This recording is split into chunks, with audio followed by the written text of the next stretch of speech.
April 25వ తారీఖున అంటే మరుసటి రోజున ఎంతటి దారుణం జరిగిందో ఒక్కసారి గమనించమని అడుగుతా ఉన్నా.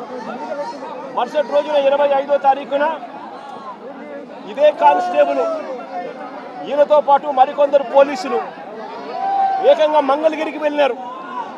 మంగళగిరికి వెళ్ళి విక్టర్ను అంటే జూనియర్ అడ్వకేట్ను, అదే మాదిరిగా కరీముల్లాను,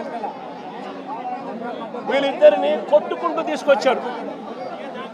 వెహికల్లో కొట్టుకుంటూ తీసుకొచ్చి ఆ రోజు రాత్రి తెనాలి టూ టౌన్ పోలీస్ స్టేషన్లో రాత్రి అంతా కూడా వీళ్ళను కొట్టారు. అంటే 25వ తారీఖున రాత్రంతా కూడా వీళ్ళని కొట్టారు. కొట్టిన తర్వాత ఏప్రిల్ 26వ తారీఖున అంటే మరుసటి రోజు 24న ఘటన జరిగింది. 25న తీసుకొచ్చారు. 25న స్టేషన్లో వేసి కొట్టారు. 26వ తారీఖున స్టేషన్కు దగ్గరలోనే ఉన్న ఐజానగర్ రోడ్డు మీదకు తీసుకెళ్ళి రోడ్డు మీద మళ్ళీ కొట్టారు. రోడ్డు మీద ఈ పిల్లల్ని మళ్ళీ తీసుకొని పోయి షేమింగ్ చేస్తూ అంటే వీళ్ళ పరువు ప్రతిష్టలతో ఆడుకుంటూ వీళ్ళను రోడ్డు మీదకి తీసుకొని వచ్చి కొట్టడం జరిగింది. ఇదే ఘటన తెనాలి టూ టౌన్ సిఐతో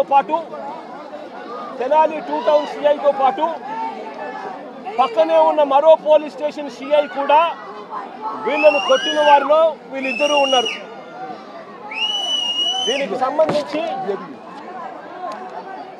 సంబంధించి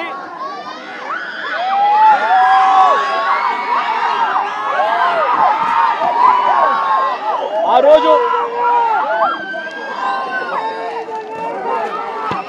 అతి కిరాతకంగా నడి రోడ్డు మీద అతి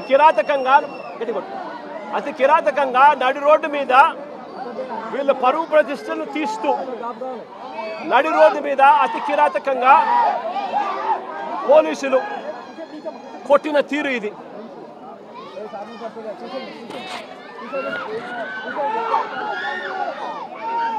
కాళ్ళకు తగిలిన బొబ్బలు కాళ్ళ మీద కొడితే కాళ్ళకు తగిలిన బొబ్బలు చూడండి ఎంత దారుణంగా ఉన్నాయో. ఇది జరిగిన తర్వాత మళ్ళీ స్టేషన్కి తీసుకెళ్ళి మళ్ళీ 27వ తారీఖున అంటే మరుసటి రోజు మళ్ళీ ఐతానగర్ లింగారం సెంటర్లో అంటే ఇంకొక రోడ్ సెంటర్లోకి మళ్ళీ రెండో రోడ్ సెంటర్లోకి మళ్ళీ తీసుకెళ్ళి పట్టపగలే మళ్ళీ రోడ్డు మీద రెండోసారి కొట్టారు. పట్టపగలే రోడ్డు మీద మళ్ళీ రెండోసారి అతి కిరాతకంగా కొట్టారు. కొట్టడమే కాకుండా 3 రోజుల నుంచి వీళ్ళు స్టేషన్లోనే ఉండారు. వీళ్ళు పోలీసులు అదుపులోనే ఉండారు. 25వ తారీఖున తీసుకొచ్చారు. 26వ తారీఖున వాళ్ళ దగ్గరే పెట్టుకున్నారు. 26వ తారీఖున రోడ్డు మీద కొట్టారు.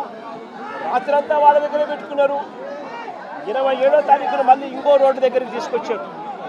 అంటే 3 రోజులు వాళ్ళ అధీనంలోనే ఉన్నారు.